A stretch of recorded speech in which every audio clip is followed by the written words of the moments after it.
Christina, I'm just frustrated with the way this whole case has been, like, forever. Anything that needs to get shaken up to get this thing out there and to find justice for Burke. I'm willing to stand and take my lumps if I up in as many ways as I may have. But I still want to move with this thing, do whatever I can now, 10 years from now, 20 years from now, until we find out what happened. There was a guy that was killed around the corner last week on Orchard Street. I've replayed that night in my mind millions and millions of times. The police department and the O'Brien family are requesting the help of the public in apprehending the perpetrators of a homicide. Every day I was out there looking for him. And every day that person I was hoping was looking over their shoulder because they were looking for me. It's the first thing you think about when you wake up, and it's the last thing you think about when you go to bed.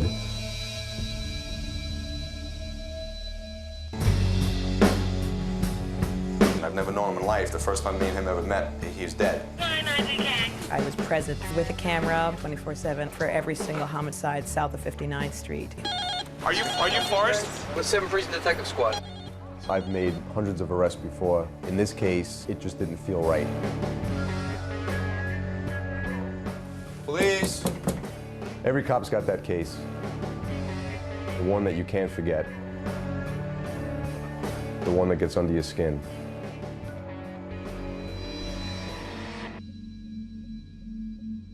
Good morning. It's 26 degrees at 6 o'clock. I'm Lee Harris. Here's what's happening. Police are still looking for clues in the fatal shooting of a bank early today. 25-year-old Burke O'Brien was talking to his former college roommate after a night out and was shot in the chest inside a Lower East Side building as he tried to unlock the building's front door. It was the early morning hours in January. Burke O'Brien had come to visit some friends in New York, and somebody shot him almost point blank. He wasn't quite dead yet. I grabbed his face and tried to kind of shake him up, shake him awake.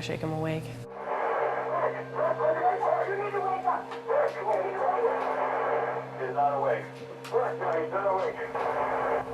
He wasn't conscious at that point, really, I don't think. And so he took his last breath, at which point I started CPR.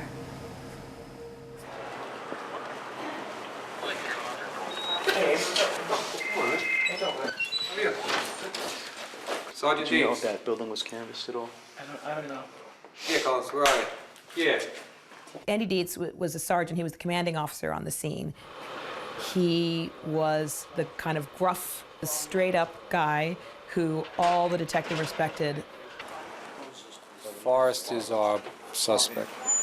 He's saying it was a robbery, that a male black and a male Hispanic robbed him at gunpoint, just shot his friend in the chest. But we got an independent witness, a male black that just happened to be walking down the block, sees the shooting, the actual shooting. Witness is walking down the street. He sees 2 people standing over here, having a conversation of some sort. He can't tell if it's arguing. Yeah. No one on the street but those 2. He sees the perp, put his hand up, he hears a bang. He sees the perp, reach down, grab a jacket, put it on the victim. At that point, he walks down the block to Ludlow, makes the 911 call. Police then show up. And he's just standing there kind of watching what's going on. He hears a male white talking to the police, telling about how a male black and a male Hispanic robbed him at gunpoint and shot his friend in the chest. And the guy's listening, and he taps another officer on the shoulder and goes, "That's not what happened." He goes, "I was standing here, I saw only 2 people on the street. There was no one else around." He grabs another cop and says, "Listen, that guy's lying. I think he shot somebody." So we're pretty certain we got the guy, but he's not budging on the story. And all the other friends were in the apartment at the time. It was just the 2 of them out here on the sidewalk. 2 girls and 3 guys. They went to a club earlier tonight. Burke had said that, like he's got this friend that he really liked named Forrest, and he was going to be staying at his place. Burke actually wasn't supposed to be in New York. He was planning on leaving to go back down to DC, but stayed to surprise me. He's a really good brother. He was my best friend in the whole world. Really fun night. We went out to go see some music. We danced, we hung out, visited with friends, you know, kind of walked around the city. It was getting late, we wanted to go home. We split 2 cabs. I was in one cab, he was in the one right behind me.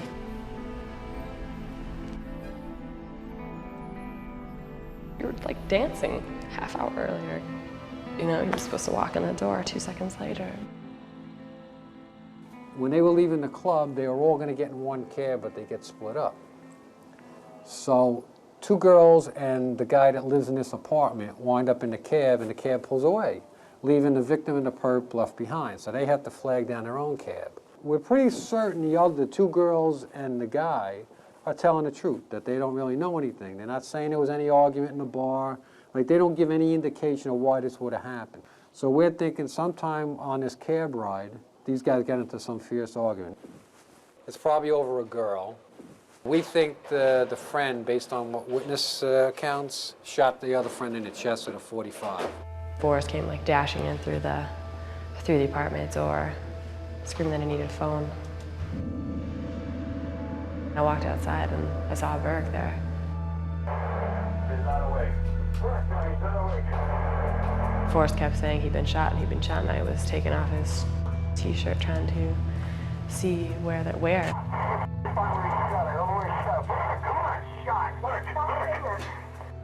Seeing people who are like unconscious before, I didn't register at all that he had been shot and was dying. Come on. Is he awake now? You need to wake up.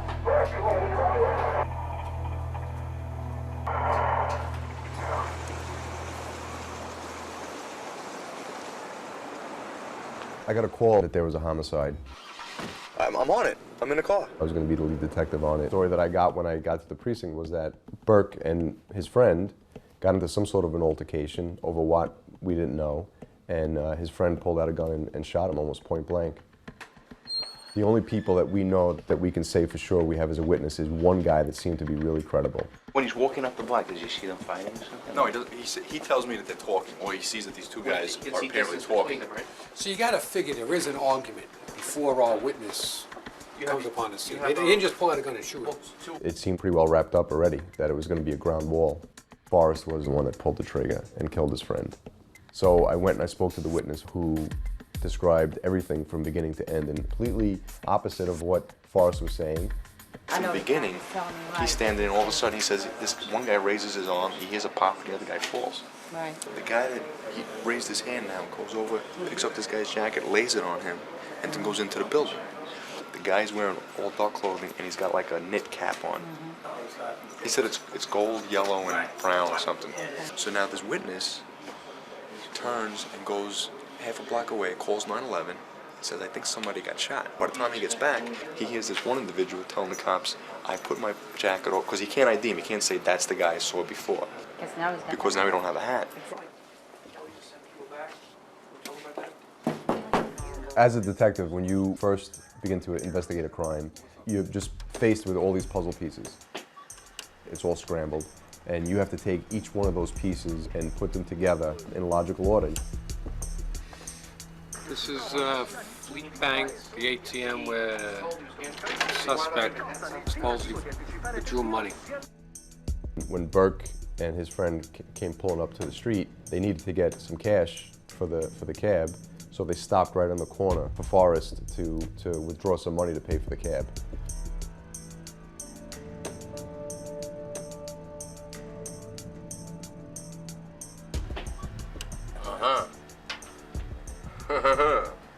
That's him. That's the camera of the door shot, and that's him, his back. The witness said that the one thing he knew about the killer was the killer wore a knit cap with a stripe. That puts him with the hat on. He's got a big white stripe on the top. Now, does he deny having a hat on? That I don't know. But it gives credibility to the witness. Because if the witness is why is he putting him with a hat? And then later on saying, it didn't hit me at first, but that is the guy but he didn't have a hat on. 3:53 and 30 seconds, he walks out. In 7 minutes, they have this big fight and he shoots. What the hell could they fight about? They needed to find the weapon, and they needed to find a motive. Right now we have 4 people here, 2 males, 2 females. We have our possible suspect, his roommate, the victim's sister, the victim's sister's friend. Apparently she was going out with the victim at some point now. Last night she might have hooked up with the alleged perp. She tells me that she feels she loves the victim, basically became involved in a relationship which she basically describes as an oral sex relationship. They never kiss or anything like that. And she indicates that she met Forrest for the first time yesterday.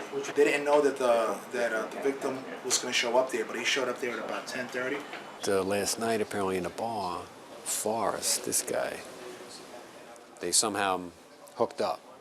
And the way she's saying it, they were on their way to her grandmother's house to get together. And it got screwed up with the cab, her and Forrest. They wind up in the wrong cab. Probably going to sneak it. And then so now who knows if... Come with us. Now maybe the conversation between Forrest and our victim, yeah, I'm going to go back with her. Oh yeah, well, she does a good job. Maybe that pisses him off. That's what it's going to... I have a feeling that's what it's going to turn out to be. It's going to be that. Drinking, jealousy, rage, put that all together and you got a shooting. So that's where we're at.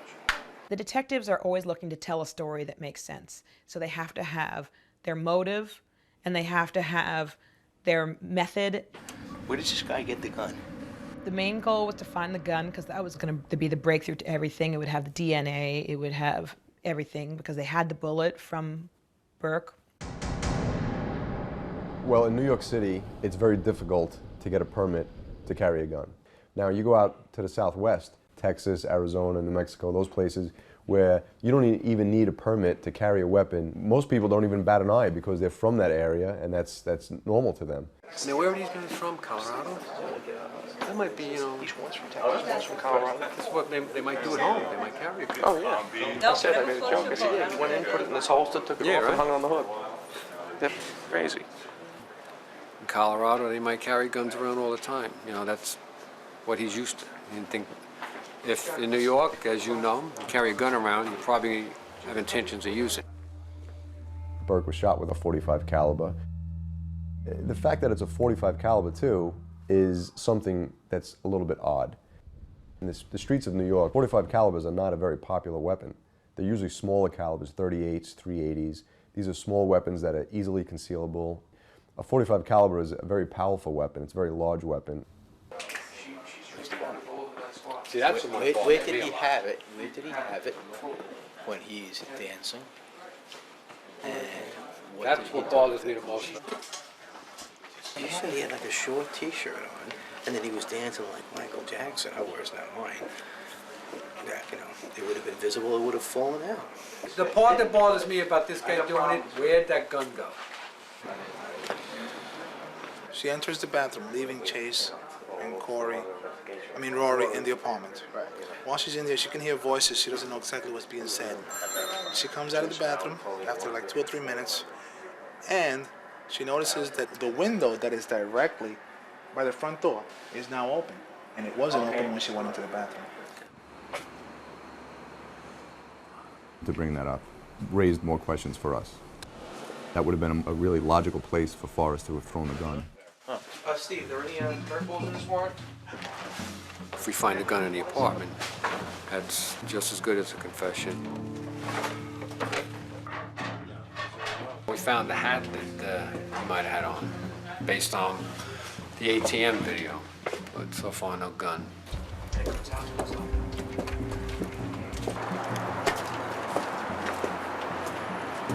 Can we get through there? No, no. What are you trying to get to? I'm trying to get to the bathroom window. On the apartment 3? Yeah. It's right. We gotta go through the boiler. Okay, let's go through the boiler.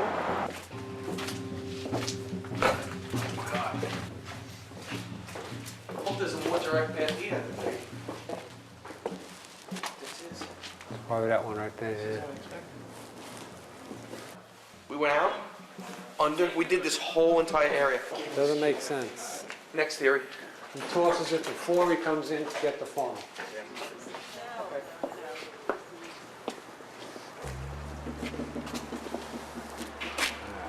From this point of view, we're looking around, where could this guy possibly throw a gun? What are you? Detective. Yeah, you look like a detective. And it's just one guy who got shot. Oh yeah, one got shot. But no one else wounded, right? Not that what we know of. happened to the guy who shot him? Do you know what the fight was over? Who said it was a fight? Well. Who'd you talk to? You probably know more than we do. So, but why are you looking over there if this is where it happened? We look everywhere. You know that. You know? There's nothing up there. But this is something in there. Yes, there's no tools, no nothing up there. Nothing up there. Not even nothing. A lot of pitch shit, that's it. That's it.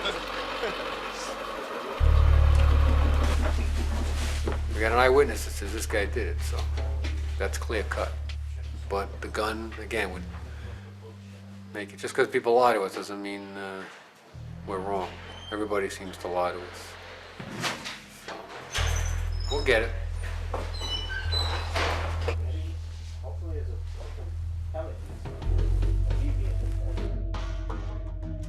He's 100% credible. And I really feel bad because I really think that this guy's going to take a collar. And I wish I had something else, personally, for me, to feel good about locking this guy up. Here you have a guy, he's 24 years old, he's got a college education, he's, out of school only about a year or so. For this type of charge,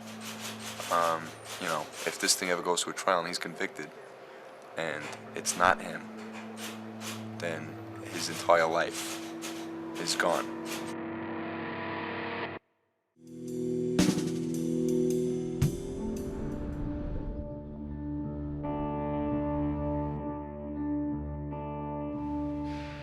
I just had no idea what hit me at all.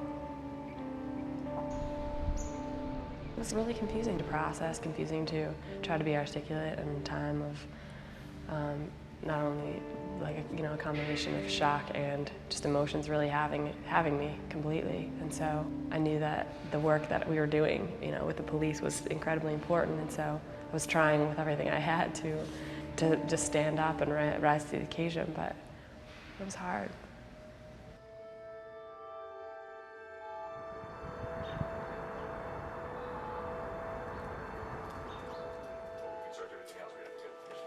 Search while we go in and get everything. Let me ask you this. Andy, Jimmy and Neil with Chase, where are they conducting their interview? Downstairs in the muster room. We have the witness downstairs.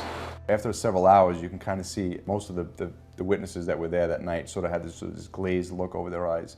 What's up, Jeff? No, man, what's going on, bro? Heard you didn't have a great day today, huh? Sometimes when I went to go speak to them, I'd kind of have to pull them out of that and get them back into the here and now and what do we need from them. Sitting in this room, being questioned. They'd leave for a good hour and a half and then come back, maybe talk to me for 20 minutes, leave for a good hour and a half. Rory, his sister, she's witnessed him die in front of her. When you go and you speak to her, you can't help but feel the pain and the trauma that she's going through. As much as you want to pull that information out of her because it's important to the case, you still also are dealing with a grieving family member. You have to empathize and understand that.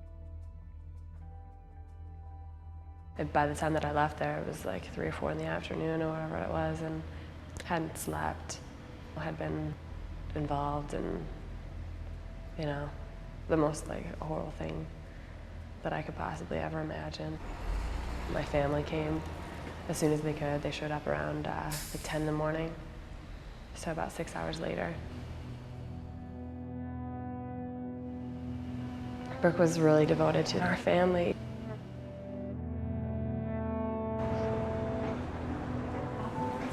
My son was murdered just south of Chinatown.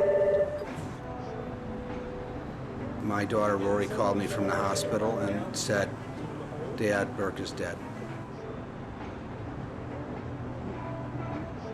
I'm not okay, I'm in shock.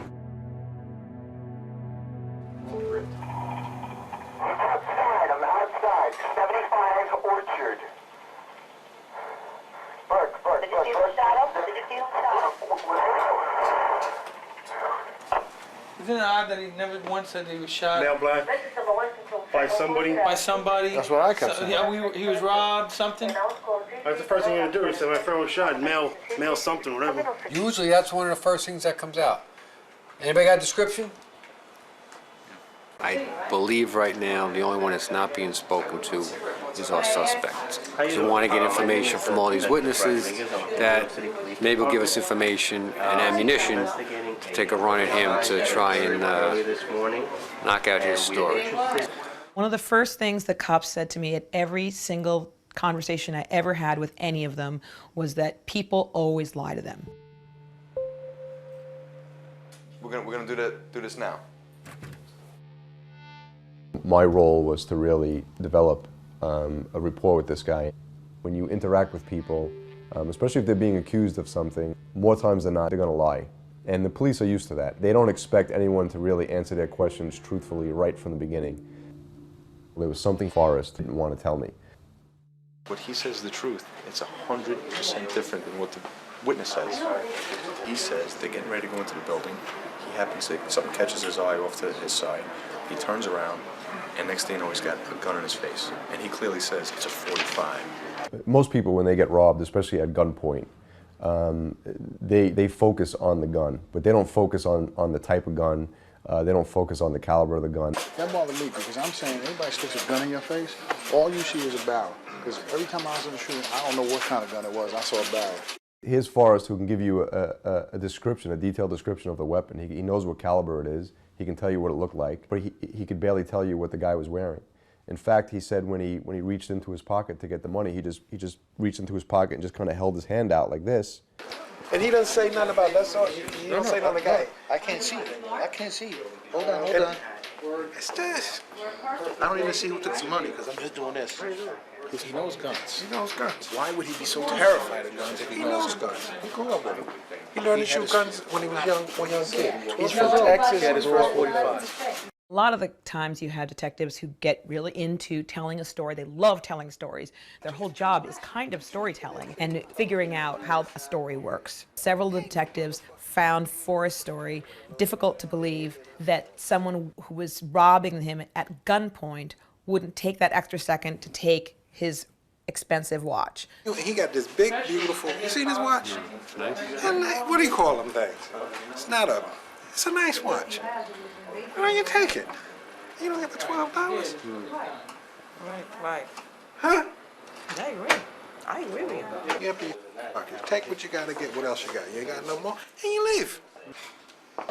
There's too much. What? You know what I mean? There's too much friend. You put it on. That don't happen. This kid's gonna have to understand that that he's identified.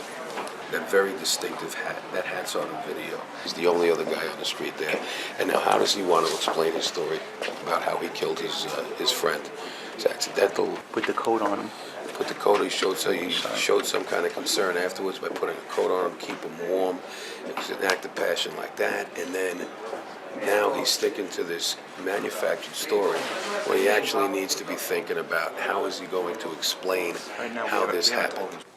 From what I was watching in the precinct, I completely believed that Forrest was guilty. They had told me some things about Forrest, about having a gun, and they were pretty sure, you know? And they had all sorts of things to support that, witnesses, this gun that they found, or this gun that he had, or whatever it was. And so they were really convinced. I mean, I believed them.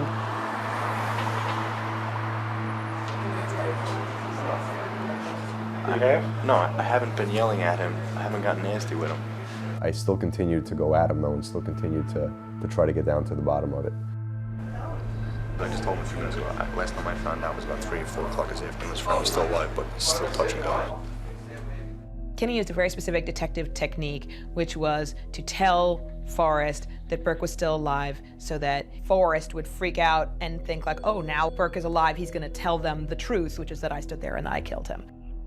He was sort of becoming a little bit combative and saying, well, you know what, when Burke wakes up, he's going to tell you. His story is going to be the same as mine. It's not going to change. His story is going to tell you exactly what I've been saying. And that's where I began to think that this guy is not lying. He's not being deceitful. He was helping us out earlier today. One of the things I tried to do was reach out to Forrest's father. His son is in our custody, essentially, and it's a real serious allegation. But I got a hold of an assistant or a secretary. All right, so there's no way for us. I know he was going to celebrate tonight with his birthday, and he was with some other family members, and we have some other information that we want to have him clarify for us, and it's kind of important that we get in touch with him. Okay. Do you understand that somebody died last night? Is this not important? It's 477-2.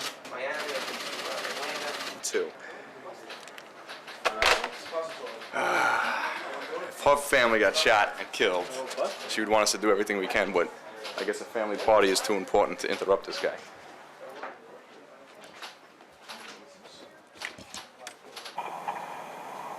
How do you know? Actually, I was walking on the block and I heard it.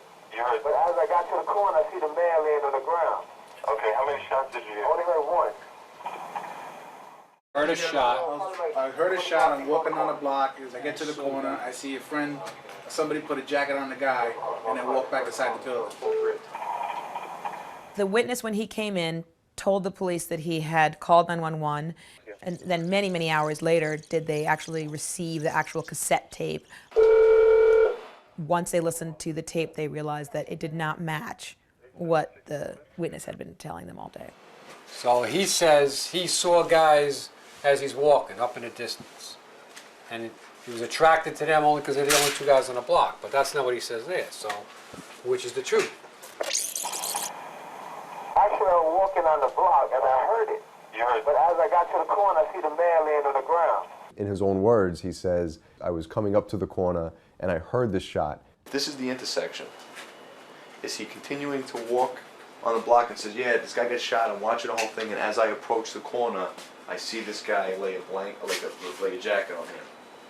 Or is he saying, I'm on this street now, the shooting is taking place over there. He's on Orchard Street. Right, I hear the shot. He's walking straight down Orchard and he's continuing across Orchard to go to the picture entrance area. Actually, I was walking on the block and I heard it. You heard it? But as I got to the corner, I see the man laying on the ground. I think the part about the corner, somebody said something about he waited for the light.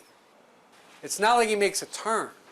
He's on Orchard the whole way, and he says, I'm on the block. From the minute the shot goes off, he looks up.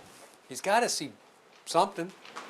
That's not what it sounds like on the tape, though, Sergeant. Look, it sounds like he hears the shot, and then there's some time has elapsed, and then he sees the guy put But he's already on Orchard Street. Well, is he on Orchard Street? On what side? On the other side of Grand Street? That's not that far away. That's There's a difference between saying something over the phone to 911 operator, the difference between sitting down and be able to properly say what you saw. He's cutting it short on the phone. He's just. Was that Orchard Street? Yes, in Grand Street. Looks like a witness might be fully.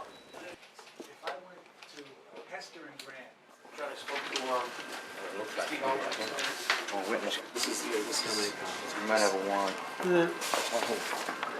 a witness.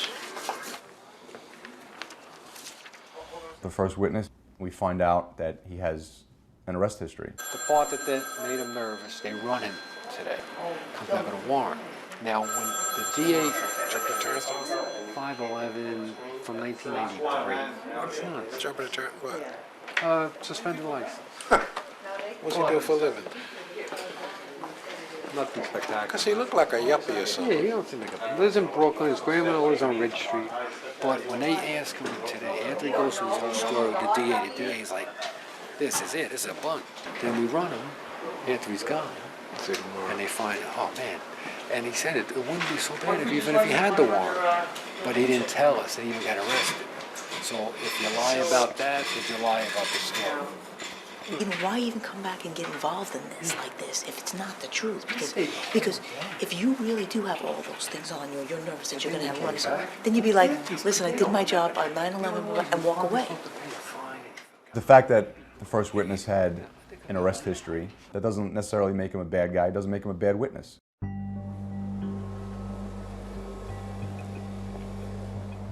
Look at this light. It's the brightest spot on the block.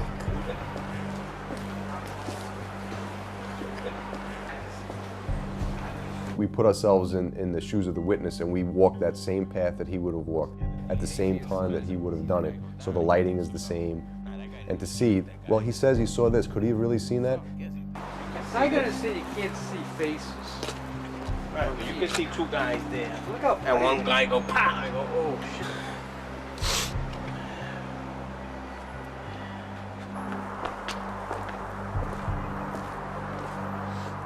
If you walk back towards Hennessy North or Street, south, right? another 50 feet you could see. Yeah. And then Kenny went on the other side of the street and you can even see better on that side. We brought him back out early, and now the DA's bringing him back out. So in his mind, he can picture where people were and what you could see from certain positions. Our witness explained the possible, what we thought could have been a discrepancy between the 911 tape and his original statement. He explained it. It's convincing. So we don't think he's lying to us. We got an eyewitness. Right. What does this guy have to gain? Nothing. Absolutely nothing. It's fun. How do we do? What's up, bud? What's going on? Why are you smiling? He's done in it? Huh? He's done in Yeah, it? the video's done. Smile for? Because I don't think there's anything that's not gonna be an A1 tonight. He hasn't flinched one way or the other. The story has been the same since I first spoke to him at 8 o'clock this morning. Does he ask how his friend he's straightforward, he looks you in the eye. I wanted to explore other possibilities. Maybe Forrest is actually telling the truth. That's certainly within the realm of possibilities. At this point, we have nothing else. Either the guy is really, really good, or what he's saying is the truth. About 10 o'clock, we got actually the desk downstairs got a call saying an attorney represents him, so we can't talk to him anymore.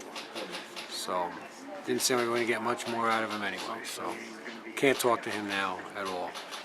All right, this is the deal.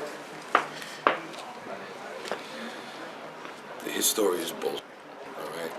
Manufactured this whole thing about a robbery. It didn't occur. We have an independent witness. There's only two people on the street. Those two people are this kid and the dead kid. Collectively, there was a decision that there was just enough to lock up Forrest and charge him with the homicide.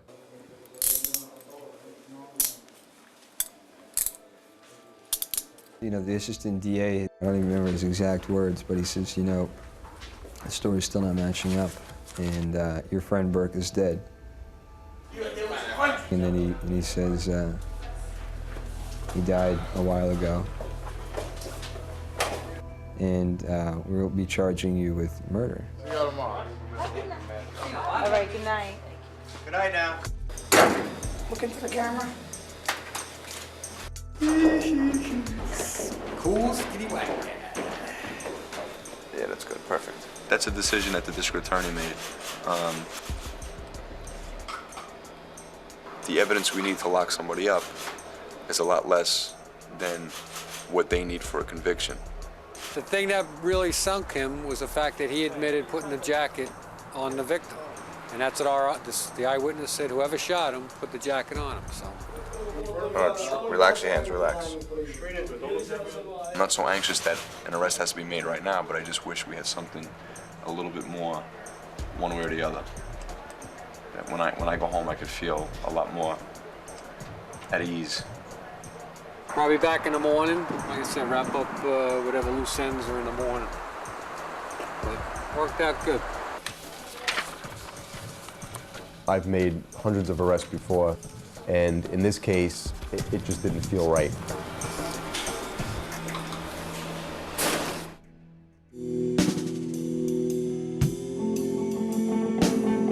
Put your head a little bit more back.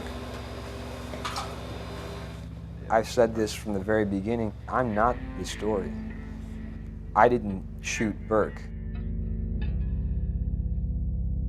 My first impression for Forrest is that he was a privileged white guy who had just shot his friend and was acting offended that he was being arrested. I'll bring you a jacket and stuff, okay? A jacket? Yeah. It wasn't until much, much later that I actually learned that he was a much more complicated figure. The hard part was hearing that Burke was gone. Aside from being, someone you love, he's not there with you on your story, and now I'm alone. And not only am I alone, but they're also charging me with something that I didn't do. Are you sick or injured? Any medication? AIDS, TB, hepatitis? They put me in this cell, and I never have any idea what time it is. So tired. It just kept getting crowded and more crowded.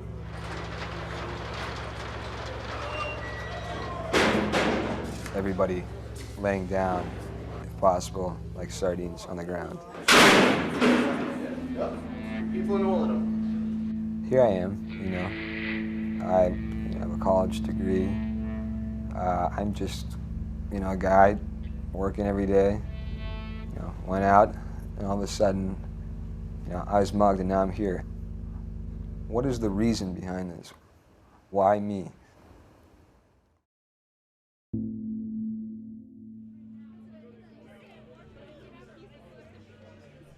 Burke's sister was in town, so we went out that night and went and saw a friend's band, and then went to another bar, all just hanging out. I mean, it was as normal an evening as can be.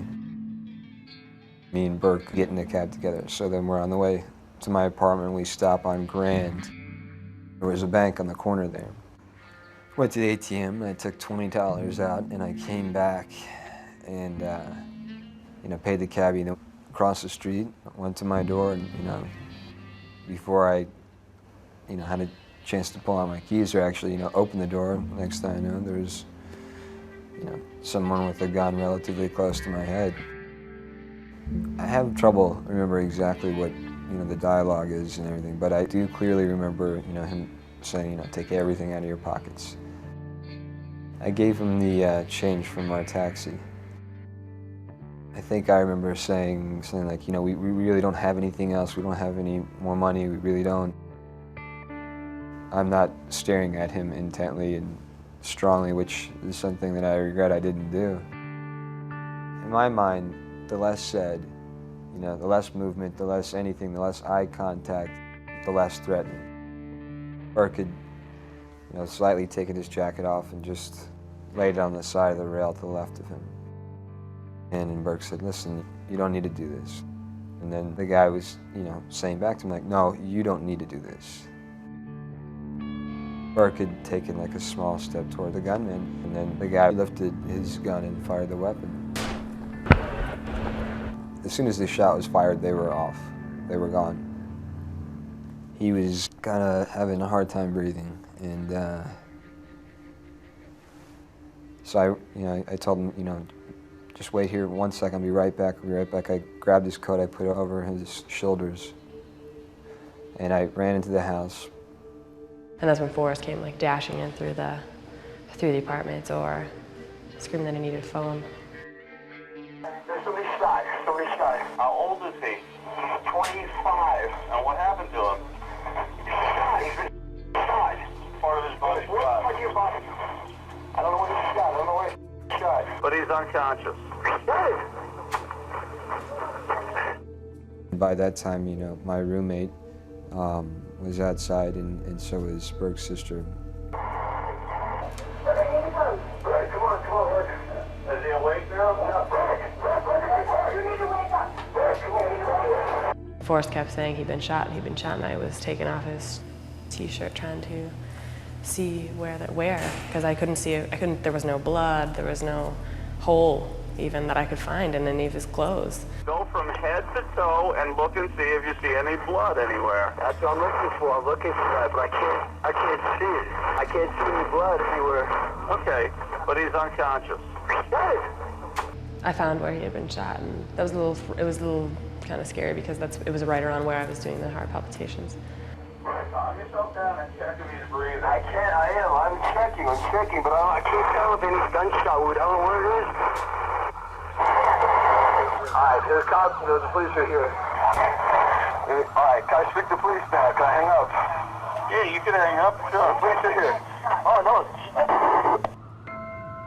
The police were there. They're like, oh, you know, okay, calm down, like, come with us. And then I kind of started to lose it and break down.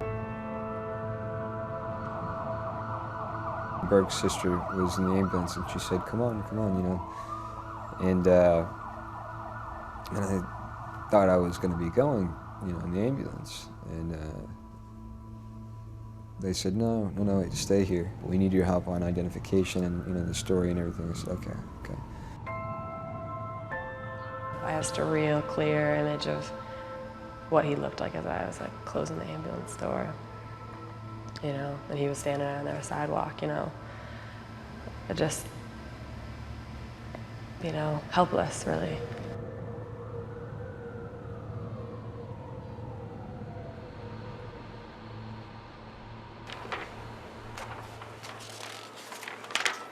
A 25-year-old man is shot in the chest after stepping from a cab.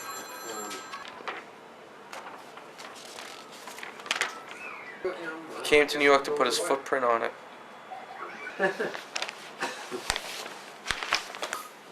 Mad Dog, before you get your liquid driving? Basically what we're doing is we're going to go back to 75 Orchard right now. All right? They did a search again today. We're going to do another search. Look at this. Oh, no. I know.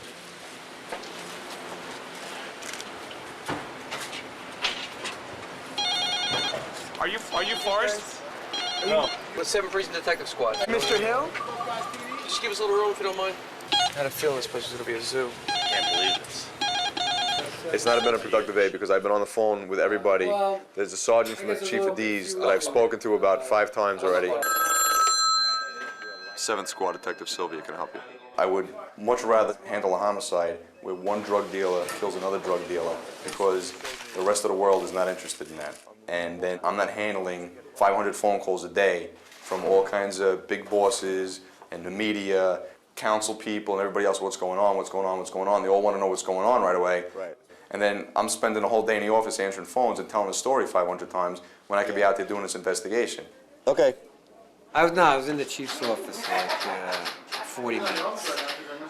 So he wants this thing tightened up. So just try and find where, you know, where this gun possibly could have went.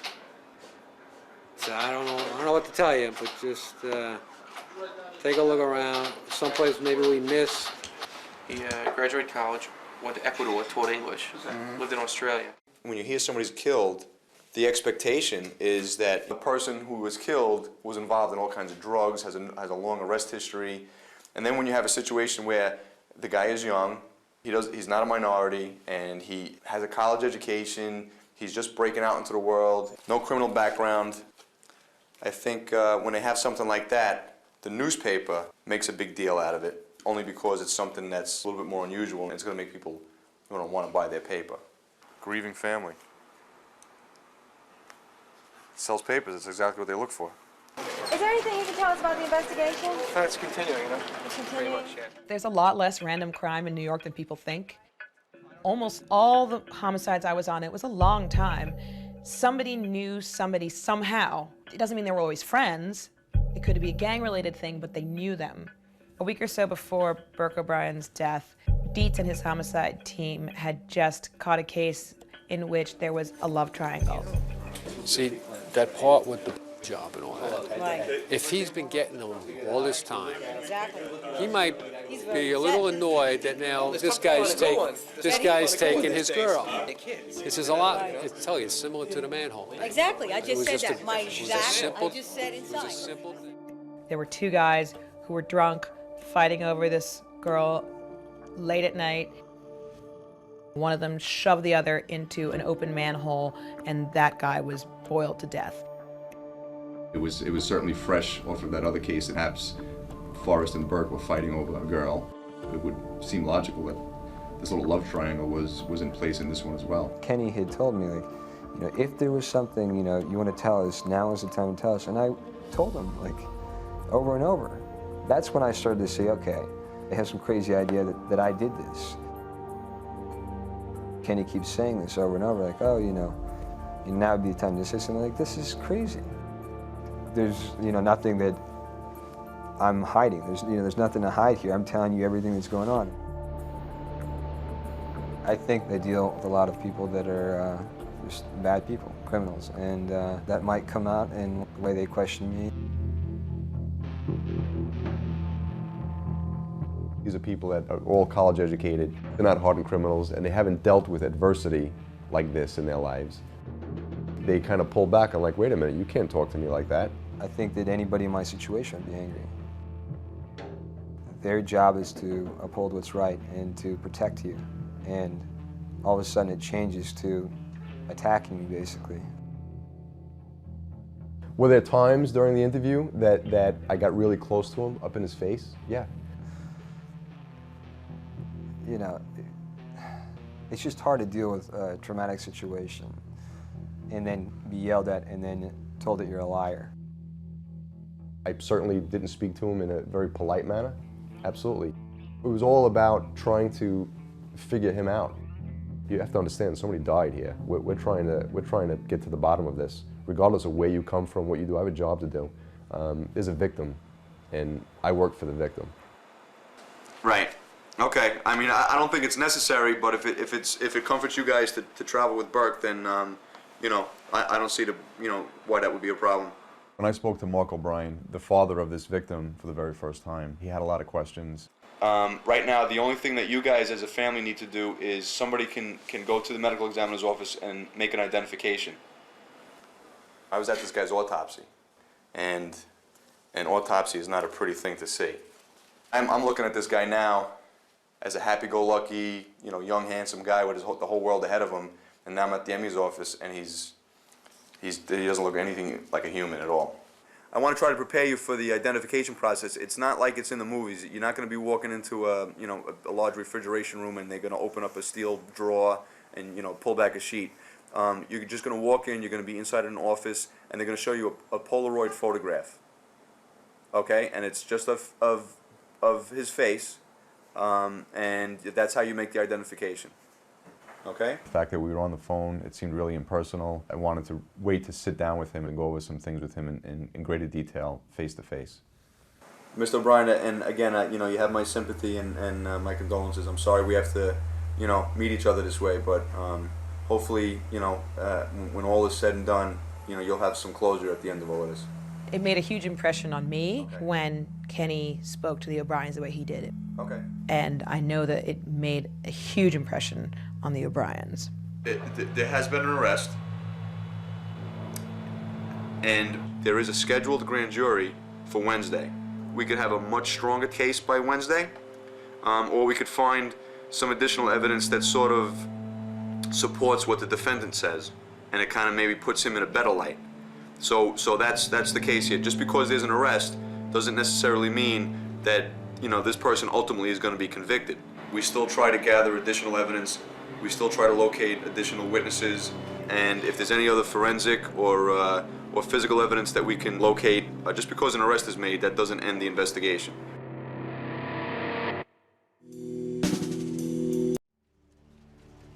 Burke Andrew O'Brien. Especially with a homicide, you can't help but personalize this thing.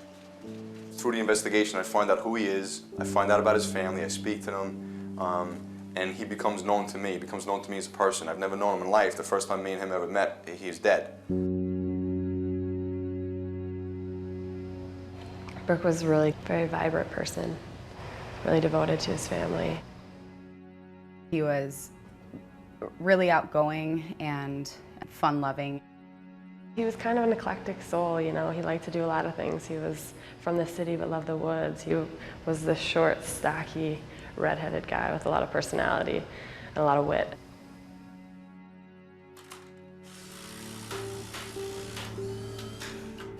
Of all people, this person who was such an icon for strength and all that it means to just be like alive and bright and charismatic as the one that was laying there on the sidewalk, you know?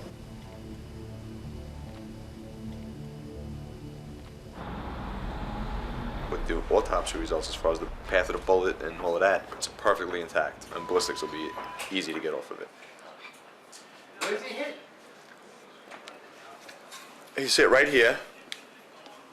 The bullet travels from left to right on like a downward angle. It lodges under the skin in the back, like around the right shoulder blade. It goes into the top of the left lung, travels, goes through the pulmonary artery, travels some more, and then goes through the aorta. Yeah.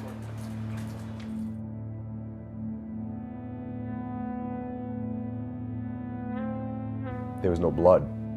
The bullet never exited Burke's body, so there was no exit wound for the blood to drain, and so all of this blood is just collecting in his chest and, you know, making it difficult to breathe. He's going to be dead pretty quickly. You know, I asked the doctor when he told me that for sure that Burke was dead. I asked him, you know, then, and he said, no, there's absolutely nothing you could have done. Because I could, you know, for that hour, I kept thinking if I would have done, you know, if I would have like thrusted harder or something, you know, which by the way I should have been thrusting harder, but doesn't, not that that would have helped anything, but I know.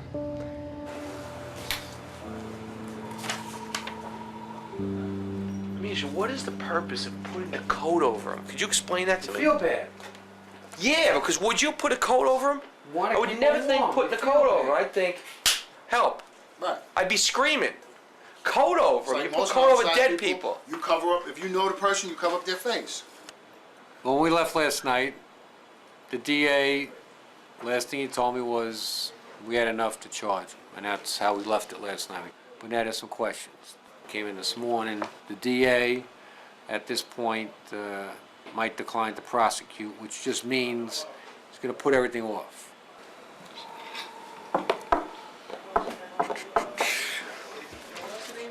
The DA says it's DP'd. Is that true? Basically to give himself more time? Pretty much. Right. Right now, the district attorney feels that there's certainly enough for an arrest, and an arrest was made, but there's just not enough evidence to continue with a prosecution of the case.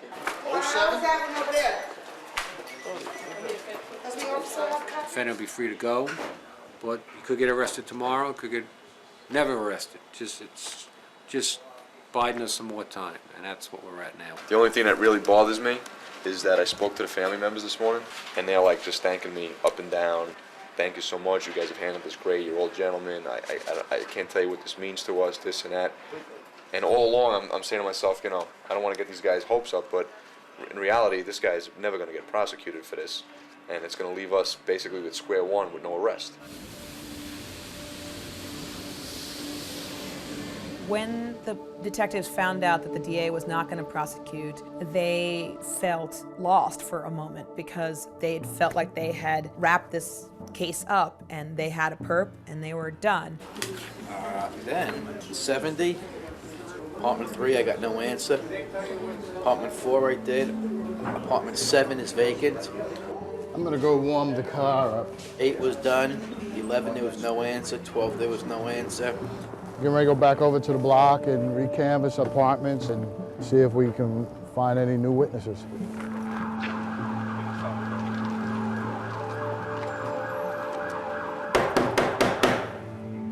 There's a shooting across the street. We're just trying to find out if anybody saw anything, heard anything. No, we went to bed early Saturday night.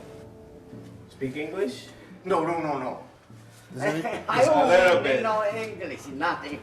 It's a block that is filled with first-generation immigrants that are hardworking people. They go into the buildings at night, they shut the doors and shut their blinds, and everything is generally pretty quiet. How you doing, brother? Happy New Year. If you go back up to this one, it's an older Chinese man. Number 28, it's on the 5th, it's on the top floor. Thanks a lot.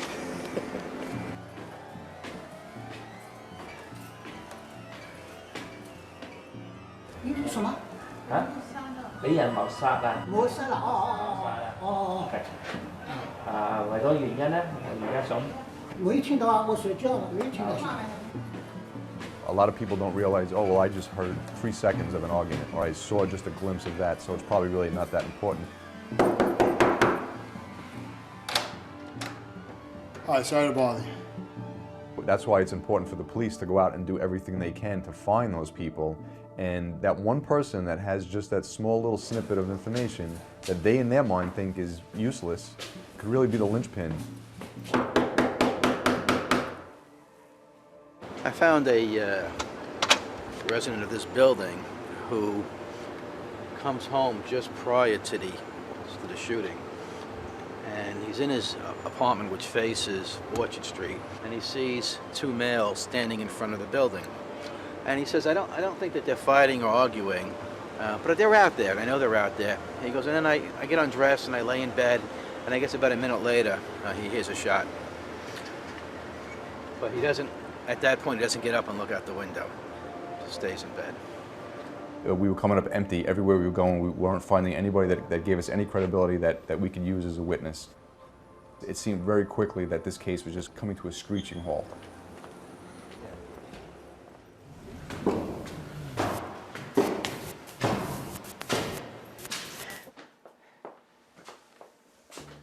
Is he still in? He should be out by now. I haven't gotten a copy of the DP yet. But once he's DP'd, they usually cut him loose right away. They call 15 people up at like 3-hour intervals. Never in the day am I called up.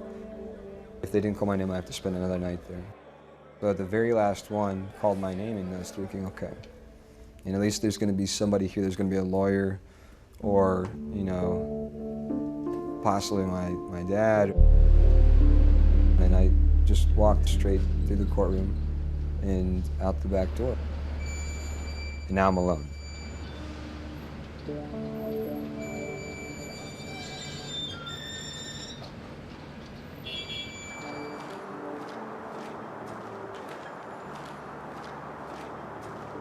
You know, this is the hand that we were dealt, basically. This is the information we had. And that's what I understand. They make it such a big deal of it. Says, you know what? Right. You got a witness, and you got the person who's personally involved. He's saying he didn't do it. The witness said he did it. Not only that, the witness we had was a credible witness. Yeah, he wasn't a bad guy. Right. I mean, so you do what you can. And we'll see what happens.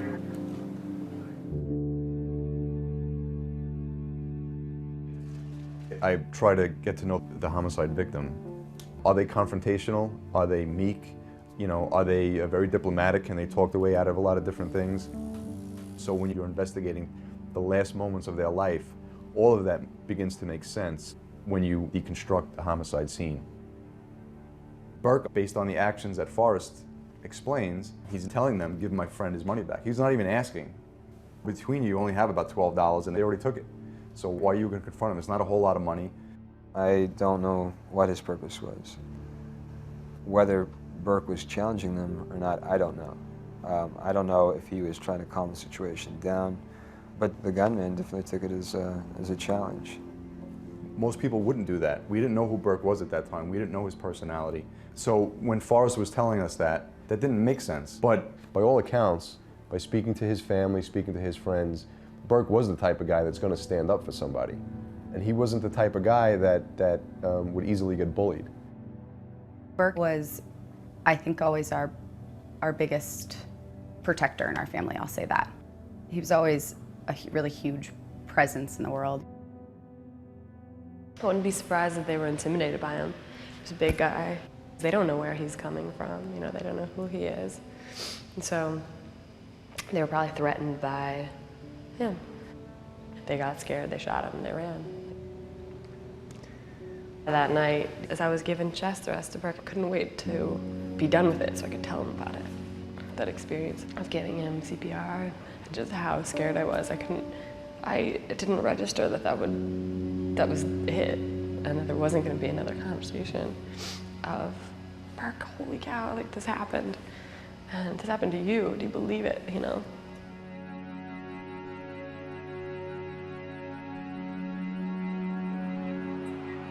After Forrest got released, we were still coming up with no leads at all.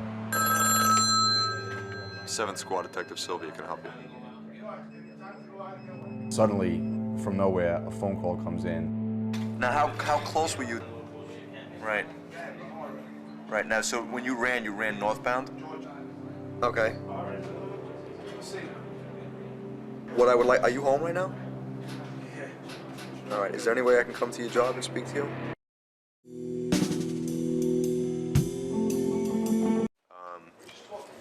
I have some information that lends a lot more support to the original story we got from the victim's friend. We've located a witness who is an attorney. I don't want to get into many details on your voicemail, but it's going to corroborate the story that the victim's friend had told us right from the beginning. I was actually walking on Broome, and I was going to turn right onto Orchard. And as I was turning right, I looked up. He's on the west side of the street, which is the side of the street when all this occurred. Just bebopping along, drunk. She said she's drunk, she admits that. 2 white guys on the stoop that are facing the street. And anywhere from 2 to 3 other guys on the sidewalk facing the building. I saw 2 men standing on the sidewalk, and I saw 2 men standing at the top of a stoop. It's like the steps to get into the building. And I saw the 2 men on the sidewalk, and I saw 1 holding a gun. The very second she notices them, she sees one of the guys that's on the sidewalk pull a gun and point it at one of the guys on the stoop. They were pointing it, and I turned, and I walked slowly away, and then I ran. Faster than I've ever run in my life. I had made it just to the, I guess, to the end of the block, and heard a gunshot. He just goes stage left and just crosses the street onto the west side. Then as soon as she hits the opposite side of the street, goes northbound in a run. She books even faster. Now she says, I'm not even looking. I hear this gunshot, and now I don't even care what's in my way. I'm just going. The guys on the street were wearing big puffy jackets. I do remember that. I think one of them had the hood up. I don't know if both of them, I don't remember if both had their hoods up, but I think one of them had the hood up. It was in the middle of January, so it was really cold, so that part didn't surprise me. As soon as I was in the building where I was going, I called a friend immediately and said, oh my God, you're not gonna believe what I just saw. And I heard a gunshot, and the response was call the police. And at that moment, I think while we were on the phone, I heard sirens. So I did not call the police because somebody else had called the police. So here you have somebody who may have thought, well, you know, I'm living in a city of 8 million people, somebody else saw this, I'm not that important, I don't have a whole lot to add, when in fact, this witness had a tremendous amount to add. Had we spoken to this witness right 10 minutes after this happened, even a day later, Forrest would not have been put into the tombs. We would have been able to quickly discredit the other witness, and we would have been on the right track a lot earlier on.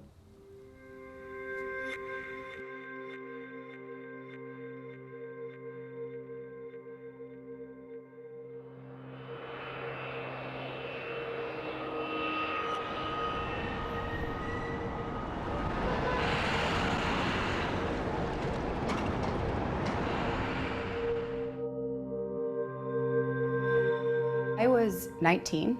I was at Colorado State University in my freshman year in college there.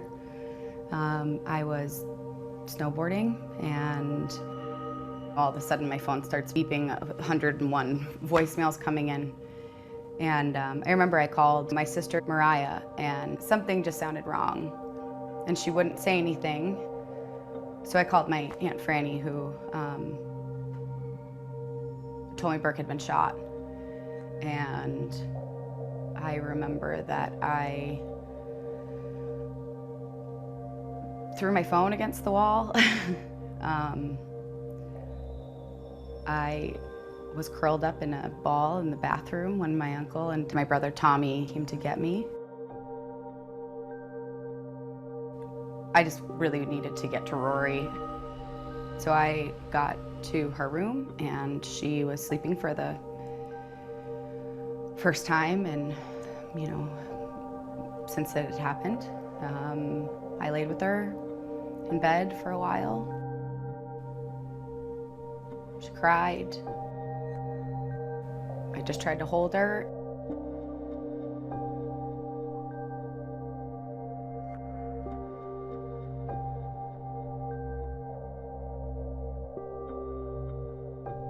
At this point, I think they're trying to apprehend 2 robbers.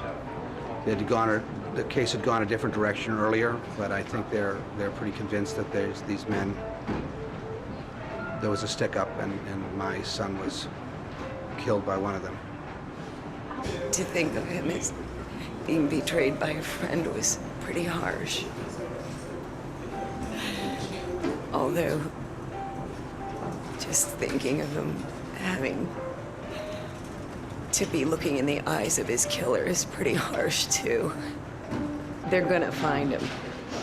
They have assured us they won't stop until they do find him.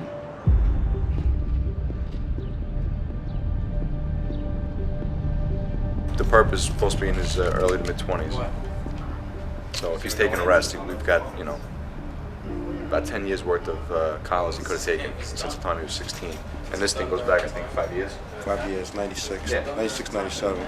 So if this guy's taken any college in the last 5 years, we'll have his picture. The second guy was wearing a jacket and he had a scarf over his face, like a mask. What about this alleged perp/witness now? He's a witness? Yeah, he's gonna wind up ultimately being a witness. Any ID? No. Well, I don't know if he can ID, but I think he was close enough that he could ID. Whether or not he can, I don't know. Forrest's father got a lawyer for him, and the lawyer told him not to cooperate with the NYPD. And the lawyer started going to the press and wanted to let the press know that he felt that Forrest had been mistreated by the NYPD. He wanted a formal apology from the NYPD, and he wanted immunity. At the scene, there was the shell casing, so we knew right from the beginning we were looking for a .45. I went back into some of the cases I have from the borough of Manhattan to see if there's any similarities. I haven't read the case paperwork, but I've pulled the evidence. And it was only about 3 or 4 cases maybe in the last 2 months. You know, for Manhattan, there's 5 boroughs in New York. But we're trying to find the most likely candidates first. We have to flood that area with flyers and requests for information. We got to debrief perps. Who knows about a shooting that somebody did? Just we're gonna hand out flyers asking people if they've seen anything to call up. They could be anonymous, call up 1-800-577-TIPS. Give me 150. 150. The whole building's gonna be wallpapered with these posters.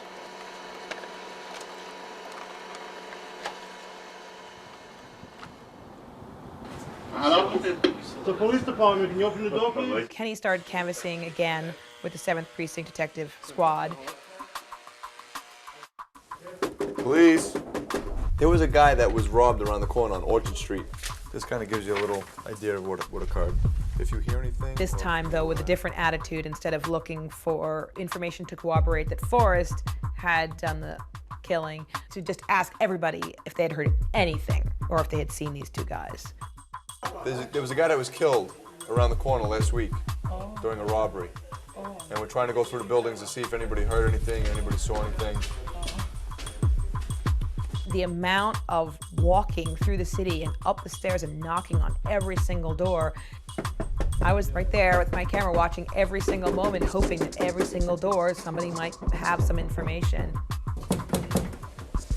Police! Did your roommate hear anything or see anything? Did he mention anything?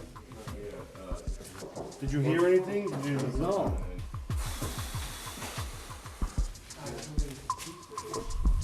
It was really frustrating. All right, so Hi. sorry to bother you. Speak English?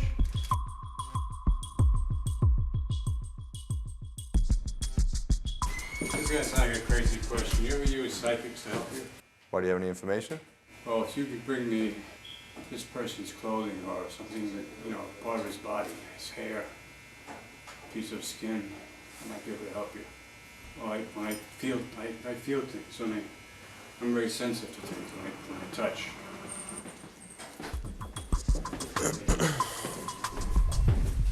The canvassing came up pretty much with nothing. They really needed information from somebody who had some connection to the shooters. You might be dealing with somebody that did this robbery that you have that you're not aware of. All the cops say perps like to brag about what they do.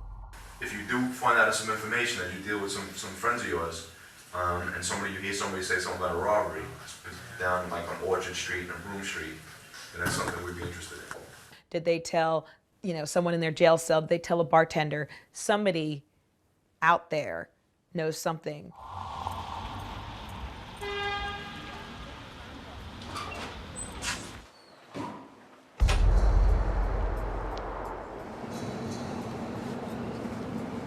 What do you think about the fact that the kid who was originally accused is not willing to help the cops anymore? I don't think it's a matter of him not willing to help. I think he wants to help. As a matter of fact, we spoke to one of his friends, and his friends sort of indicated to us that he does want to help. But right now, he's really being guided by his attorney, and his attorney is reluctant to have him come and speak to us or deal with us. There's definitely a reason that I didn't cooperate at that time, and I mean, there's a couple of them. I don't think people understand how terrible the experience was. I've never been charged with anything in my life, other than a speeding ticket.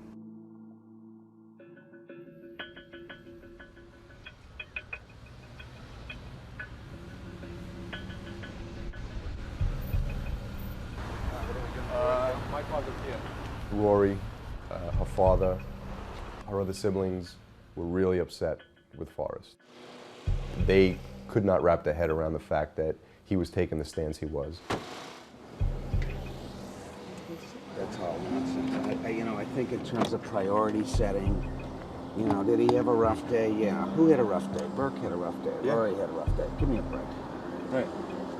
Enough. A couple weeks or so, get over it. I'm sick of it.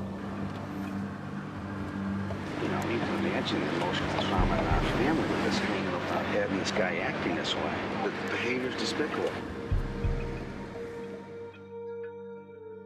I think the part that was hardest for my dad after this had all happened is that Forrest wouldn't come in to meet with the sketch artist.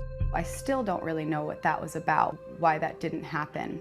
But my dad's impression was, well, if you won't meet with the sketch artist, what are you hiding? Or do you think that Forrest could still be guilty? Or Well, we in no way believe that Forrest actually pulled the trigger or anything. No, any confusion relating to that was pretty much over the first day. My sister Rory was the only one that was actually with them that night. The first thing she said to me was, there's not a chance that he did it. I've always sat on the side of this is not something that Forrest is involved in, whereas my dad is far more suspicious, and not that he's, he doesn't rant on about, Forrest did it, but what was going on in the police precinct was going on in our own home too. That he would have known the killers or something, it's not out of the question, largely because of his behavior and not coming in for 3 months. It seems to me that he has a motive in not coming in. And have you tried to reach out to him personally? We've used intermediaries,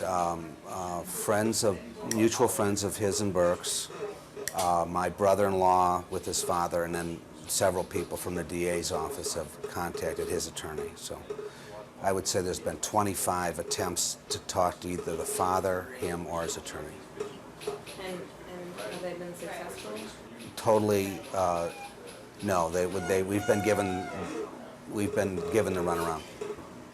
Stepping back from it now, I can kind of look at it and go, he was in an incredibly tough spot. He had been accused of this thing and at the same time had just lost his friend.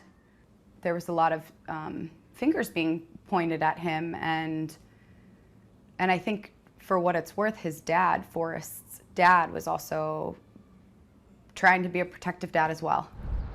Even though his father and his attorney were telling him, do not cooperate, I think somewhere deep down in him, he realized, you know what, the right thing to do at the end of all this is to cooperate. You know, my lawyer is doing his job in defending me and giving me the best advice possible, but I, basically went against his legal advice and signed something saying, I'm going to go in and talk to the cops and look through mugshots, do a character sketch. I want something to be done. He came in and looked at photographs. Right. He gave it a really good shot. He was here the whole entire day with me. He just about exhausted all the photos that we have that fit that description, that age. Was he different in attitude? Yes, because it was just an open, free exchange of information. He was giving me as much information as he could, trying to give me an idea of what this guy looks like. One of the things that I definitely remember was, he had a thin line of, not a full beard, but a line that ran down like that. It was a shaved head. It wasn't shaved bald, but it was shaved. The police department and the O'Brien family are requesting the help of the public in apprehending the perpetrators of a homicide on January 12th. We now have a sketch of the person we believe to be the shooter. This individual here is described as a light-skinned male black or a male Hispanic, approximately 5'11" to 6 feet tall, weighing 175 pounds. He's 24 to 26 years of age. He is the shooter in this case. It's been very difficult. Everybody moved home, the whole family, and we have our good days and our bad days. I think we're doing the right things. It's just a very hard process. Burke was a big loss for us. Huge. Indescribable. There's no words that you have for losing somebody that's close to you. I don't think that saying that this is hard is, I think it's too cliche. It's not. It really leaves me speechless, and how we stay strong is just by staying together. I haven't left my house since January without somebody from my family for more than an hour.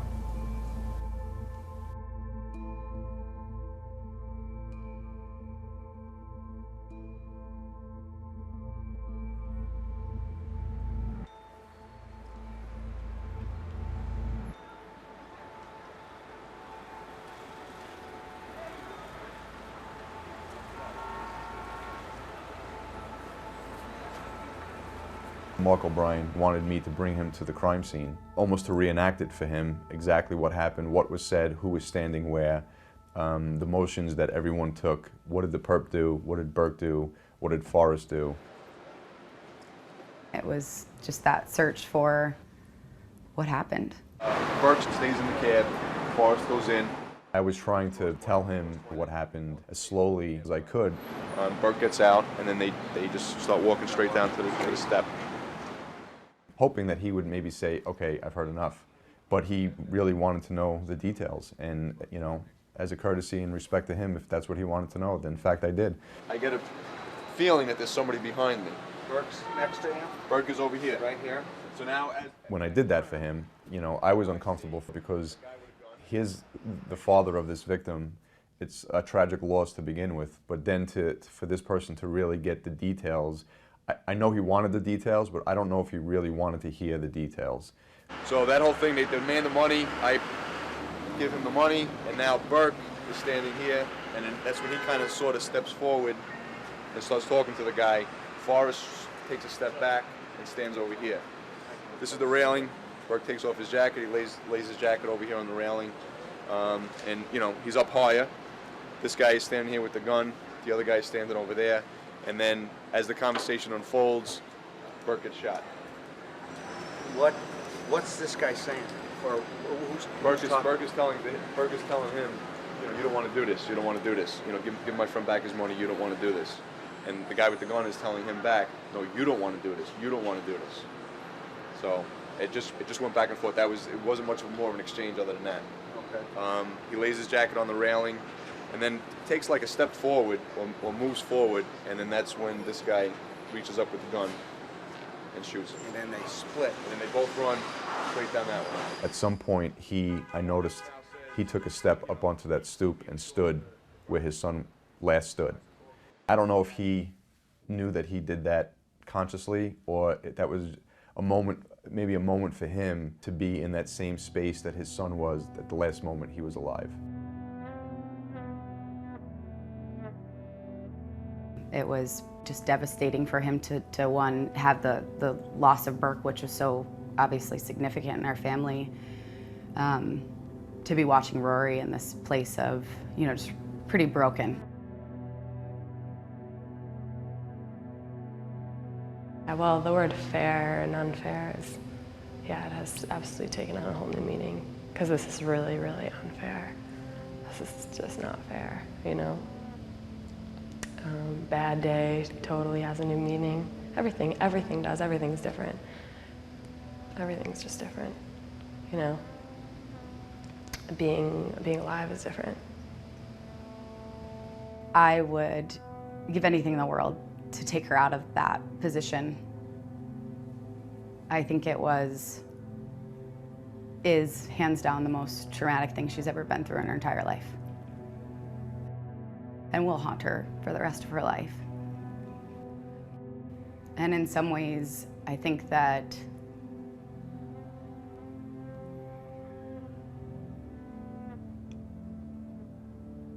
it's the only way that Burke could have gone, you know? I mean, there's something very telling about that, you know? Those two really always had each other's back, and to his dying moment, you know?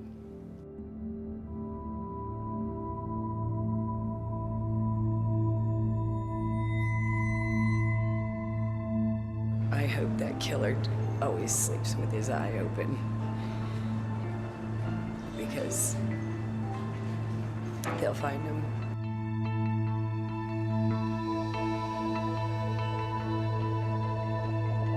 Nobody could have anticipated what happened to the O'Brien family in the wake of this tragedy. One homicide affects the lives of multiple people, 3 of which have died.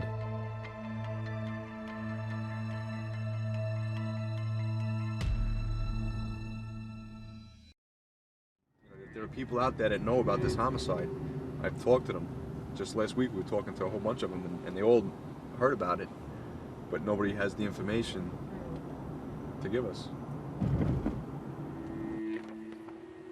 Every time he had a lead, I was so excited that he was going to finally break through, and he would have these moments where we'd knock on this person's door and it seemed like that they had some information, and then it died, and then the next piece of information brought someone else, and then every clue just died. Who's he? He's the dead guy. He's a detective? No, he's the victim. That's the guy that got killed. So if this is your last tip, what are you going to then do? Hopefully somebody's going to see something and call, but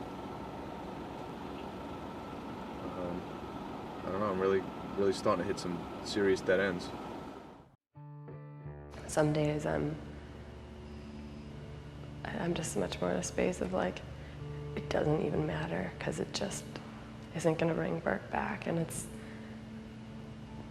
still going to be the same.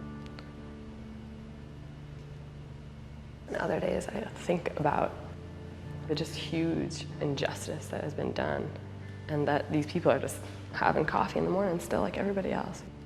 It's amazing to me.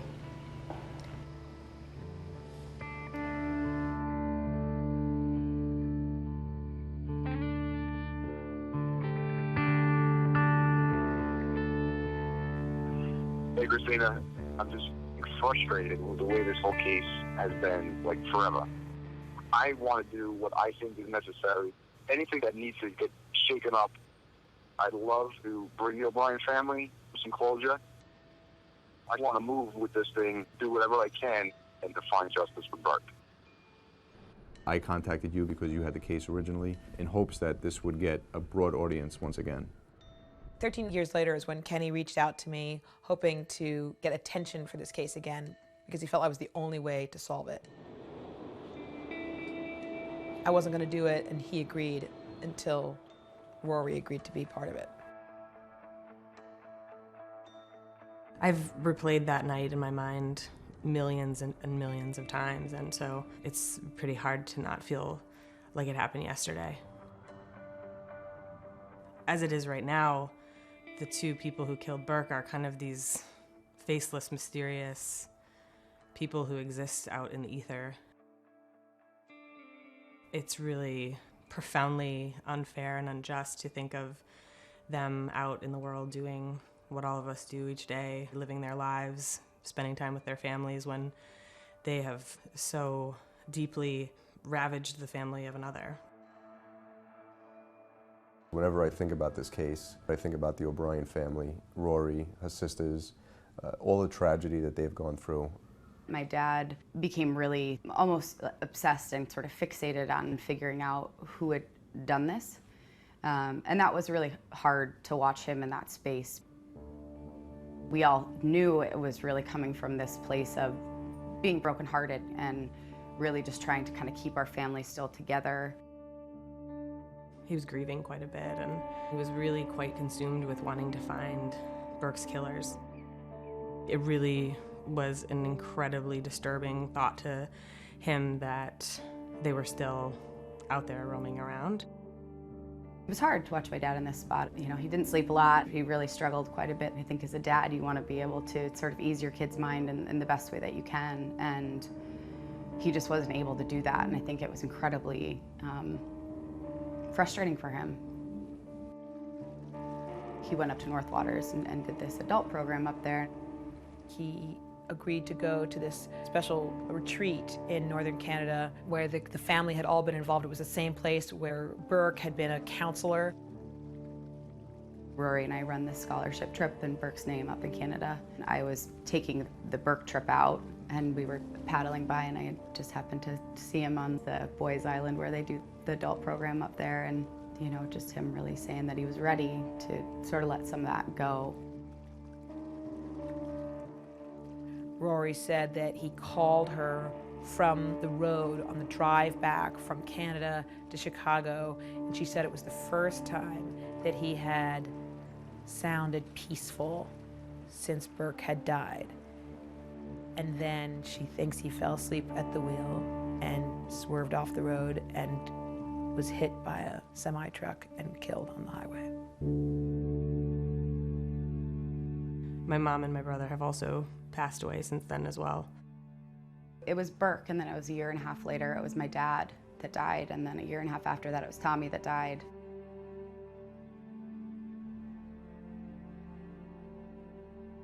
My mom, she was devastated. You know, I really sort of always think about my mom dying of a broken heart. I think that it was too much. It's just us now. You know, while we used to be this kind of big 7-person Irish family, it's just the 3 of us now. After all this death in the family, the 3 O'Brien sisters still managed to move on with their lives, but they never gave up trying to find who was the killer of their brother, Burke. They had followed, you know, hundreds and hundreds of leads and really tried kind of everything that they could. Rory in particular was the one who kept calling, kept checking. After kind of a while, just the radio went silent. So I made some calls. Mike Dordo was the new detective assigned to the Burke O'Brien case. When I started working with Mike, he really dove right back into the case. He wanted to go out to Arizona to meet with Kenny, and Kenny's been in retirement for some time. After I retired from the NYPD in 2006, I went to Afghanistan for almost 5 years as a military advisor.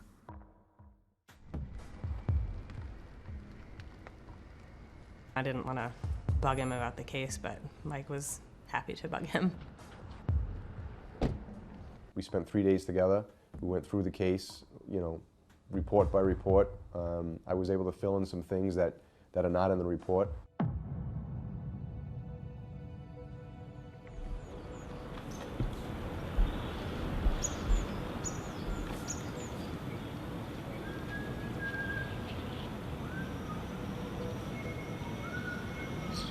The steps are still here. The whole interior is different. There are a lot of boutique bars and clubs. I mean, it's Orchard Street, but it doesn't really look like the Orchard Street that I knew. This case has stuck with me every day for the last 12 years. I've seen my own sons grow up. They're at this age right now, and I think of them and what it would mean to me to lose them. There's a whole variety of things that could have happened over the span of 12 years. People mature, people become a little bit more aware of themselves. The guy who had the gun, the trigger man, he may have been involved with a woman. He may have done her wrong, and so now she's looking for vengeance. Maybe the guy who's standing next to him, who didn't pull the trigger, suddenly has a case of conscience. He may be one of these guys that have found religion and wants to atone for his sins. Thank you. Was there any kind of buzz about it afterwards? I didn't know it until they stuck the posters up that somebody was killed. Some Irish guy. Yeah. The bottom line is we're going to need somebody to call us and tell us, you know, I know somebody, I know the guy that did this, or I was with the guy that pulled the trigger that night. Maybe after all of this time, somebody's had a change of heart in their lives. No other major leads. We'll need other people. This show is going to generate some interest. And obviously, if that pans out and there's some good solid leads, then maybe. Somebody's got to know something at some point, you know. Somebody always does.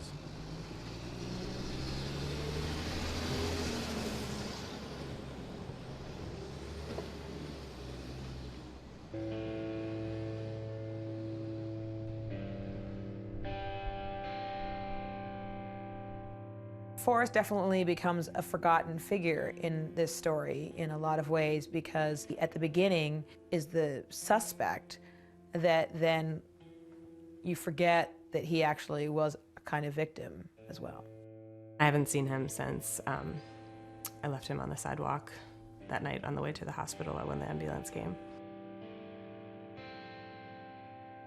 There's never going to be a point where I'm okay with it, or nor will I forget it.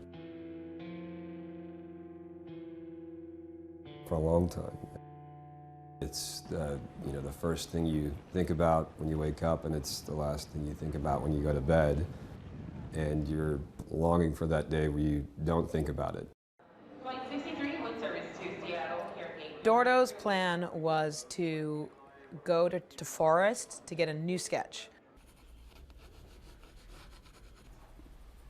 The whole idea of redoing the sketch is they asked me, would there be any changes that you'd make? And I said, I can take a crack at it. At this stage, we're looking for proportions. Sure. So it looks really good. The only portion of change I do is just bring that in, just right there. It's not that there was a breakthrough in my recollection or memory of what that person's face looked like. What do you think at this point? Yeah. Started to come together? Yeah, and I think that's accurate and good revision to the original. Hey, I just wanted to know what you thought about the two sketches looking so different. The new one, for example, doesn't have that thin line of beard that Forrest described so many times. Just because a sketch doesn't share certain key elements, like a thin beard, with the original sketch, doesn't mean it's more or less accurate. Neither sketch had a dark knit cap, something that Forrest described to one of the detectives on the first night. You have to kind of think of or look at everything at once and not hold on to any one idea or detail too tightly. Okay. He says he's walking here.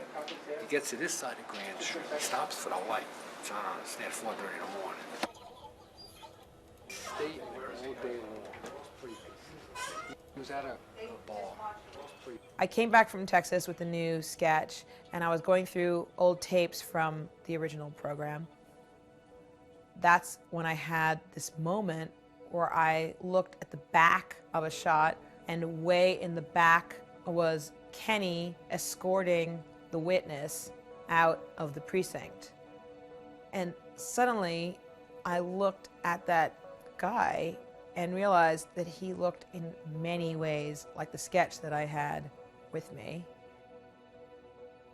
He had a puffy jacket, and he had the bald head that was in this sketch, and he had a goatee, Suddenly it just seemed like this could not be possible. Had anyone ever put a picture of the witness in any of the photographs that Forrest had looked at? He has a thin line, kind of a goatee, and he's wearing a puffy jacket, you know, like the second witness said. Hey, Kenny. Yeah, I got an email from Dordo. He thinks I'm off track. When he wrote to me, he said he's bald and Forrest goes through painstaking detail on his hair and hairline. I'm going to speak to him either way, but I'm not liking him at all. I don't think your line of thought is crazy at all. Yeah. You have a guy that puts himself at the scene. His story is a little bit inconsistent. He's wearing clothing that very closely resembles one of the perps. It's certainly the possibility is worth looking into. Even though Dordo told me that I was barking up the wrong tree in terms of making this connection between the witness and the sketch, I still really wanted to speak to the witness. It was hard to find him, but I found him in Florida. Kenny agrees to meet me in Florida, which is really good because I got very nervous about the idea of accusing an innocent person as well as going and talk to a possibly not innocent person. If you're looking at this and you have some doubts, it's a reasonable thing that we explore this and put it to rest.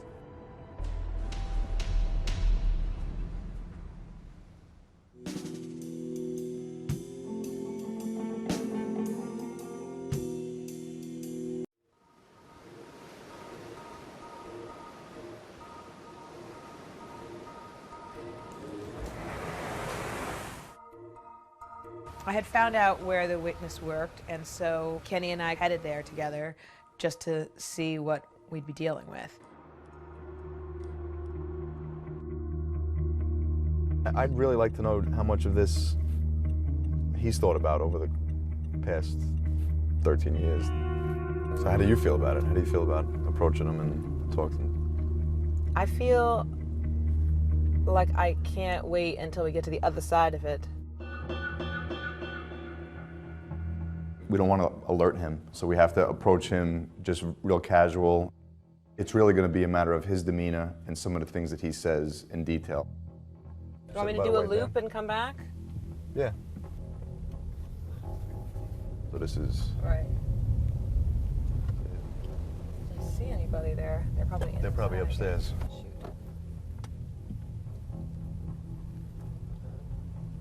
Okay. So I got this, I got this. Okay.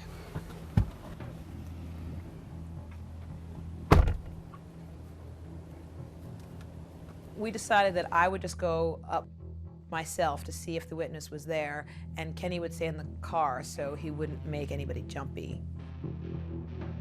So I approached the site, and the guy who comes to talk to me, and he's the foreman on the job. And when I ask him about the witness, he tells me that he's not there.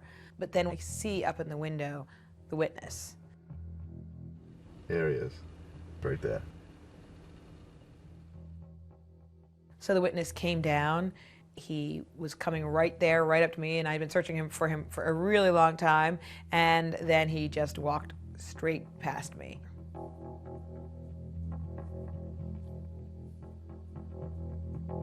Quickly as I could, I described who I was and why I was there, and he just looked at me completely blankly and said, "I'm sorry, I don't know what you're talking about. I did used to live in New York, but a lot of crazy stuff happened in New York, and I can't think of what you're talking about."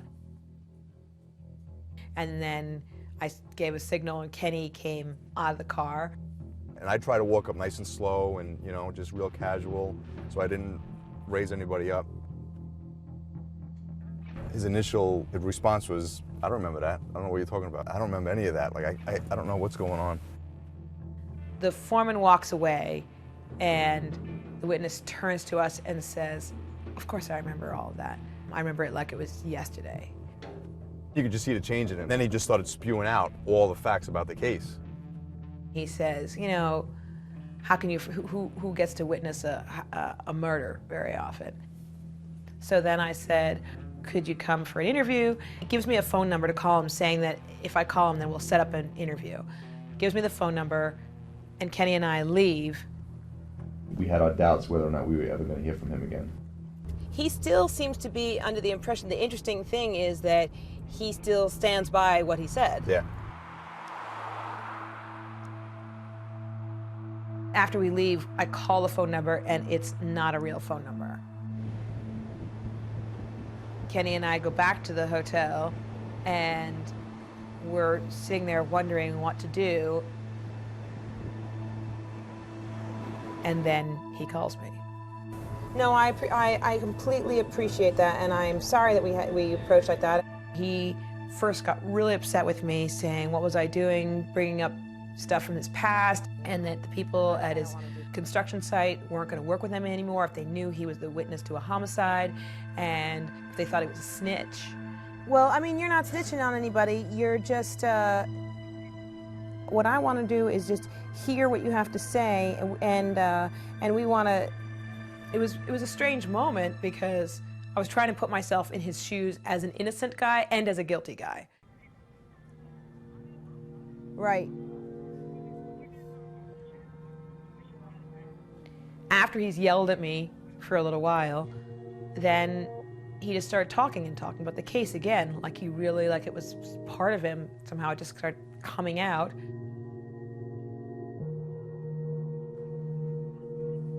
Right.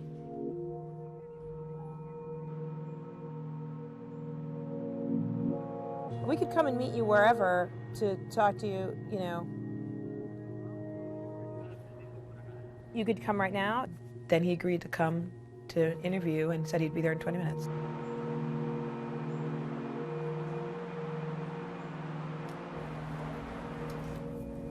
Holy.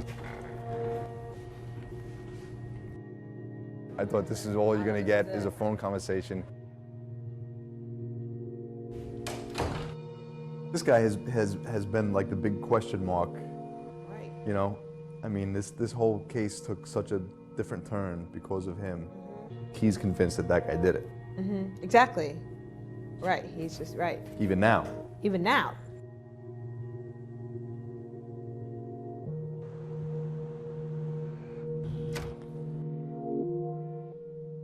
I kind of want to just kind of go through with you a little bit about what happened, what you saw, where you were coming from, all of that. So we'll start from the top. Okay. Go from what I remember now.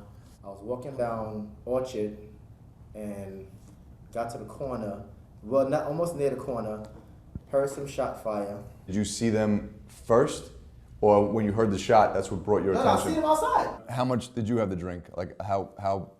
Oh, me, when I had a few drinks, but I don't think I was like drunk till I was like hallucinating. I could walk home. Shots fired, so I went on the other side of the street now. There's a phone booth there. I called 911. I said, I heard shots fired, I think somebody got shot. After the shots was fired, I think they went in the building. After you called the police, or called the ambulance, what made you stick around? Being nosy. New York, just being, at this time, I'm like, okay, I'm waiting for them to show up. I could have left. I want to see at this point who got shot. One of the dudes is giving a statement to the police officer about what happened. Heard something about a black guy, do whatever. So the police officer standing next to me, I kind of like nudged him, and I turned around facing him and I nudged him. He looked at me, I'm like, yo, he lying. It didn't happen like that. He's like, what? He's lying. I turned around, I like kind of nudged him. And what you could have done was, listen, here's my name, here's my phone number. It's 4:30 in the morning. I'm going home. If you guys need me, just give me a call. You know why? Because he said it was a black guy. Now, if I go home at this point, who's the only black guy out there? Me walking down the block. So if you say that, I'm like, now they're gonna try to throw it on race. If he give that statement, I can't let that rock because now I gotta tell this police officer the story is bullshit starting at this point. 2 days later, another witness comes forward. And that witness says that they were walking down the block this way. No way, because if they was coming this way, I would have saw somebody coming down the block this way. But this witness was way further down the end of the block, where the block comes like this. So Okay. you might not have been able to see, but what I'm telling you is this witness said that they came out, they turned the corner, and then they looked and they saw two guys standing on the stoop over here, and they saw two guys right here, and one of them had a gun. As soon as they saw the gun, turned around and just started running. And right when they turned this corner, they heard the gunshot. Dude, there was nobody else out here but them people over there and me walking down the street. If anybody would have ran, they would have either came towards me, which then at that point I probably would have ran, or they would have went the other way. Mm-hmm. If they would have went the other way, I would have said, okay, he lying, but whoever did it went that way. What do I have to gain by lying about it? He's so convinced about what he saw, even after I told him about the 911 tape Right. and what this other witness said. Right. I don't remember, I know I spoke to him, I know I interviewed him, and I know he was sure about, you know, he was as sure then as he is now. But I didn't have a lot of the after interaction with him, you know, because I was still tied up with Forrest. I was still in the room with Forrest because I'm trying to shake Forrest because this guy is so convincing, you know, because I go back and I'm like, well, maybe I should have talked to him a little bit more. Maybe if I spoke to him longer, he would have started doubting his own, you know, and then that would help me. Or maybe I could have helped this case sooner. He's adamant about what he saw, even though And there's he's totally like, convinced. This and is he's totally convinced what I to saw is this exactly day. what happened. Right. Not what I saw maybe. No, there's no maybes. He has no maybes. The most revealing moment of this interview was when this man explained that he had stayed at the police station as a witness for over 15 hours to describe what he saw because Forrest had said that Burke was shot by a black man, and he was a black man, and that he was the only black man at that moment on the street. It suddenly made so much sense. He was protecting himself. If he hadn't said anything, suddenly he was going to be looked at as a suspect.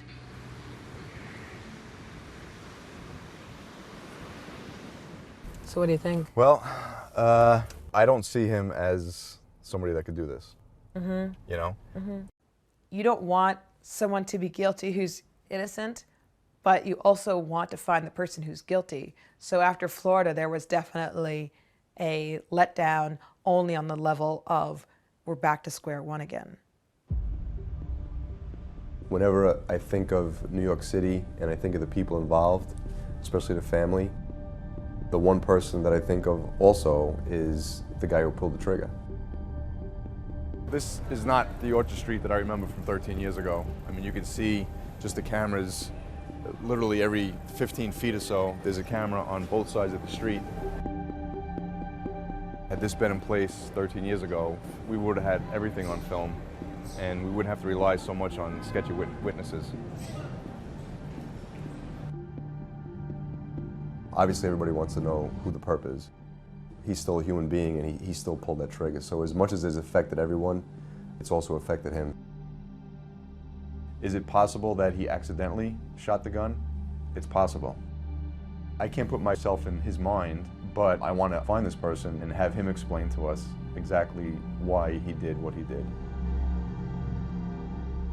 In an instant, so many different people's lives were affected by this one crime. The victim, the victim's friend, the victim's family, the witnesses, the police, and even me.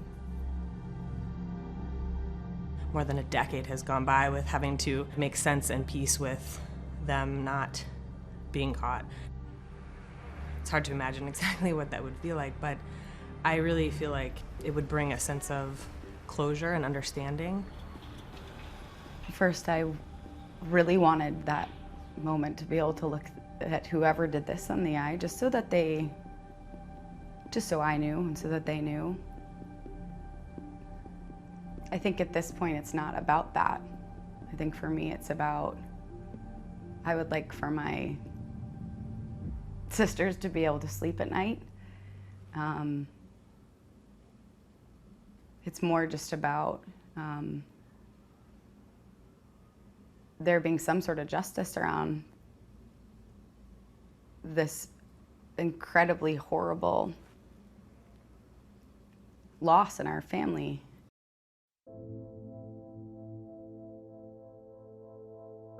We're still working on making life happen. Having a budding family and having a budding marriage and life, and to be kind of on the precipice of creating something new and full of hope and future and recreating family unit. You know, my family unit that I came from has been so disintegrated, so the idea of kind of having an opportunity to create that for my own life is really exciting, and it is really about kind of hope and the future. You know, Mariah's got 3 kids too, and the older 3 know all about, you know, their angel uncles and grandpa and grandma.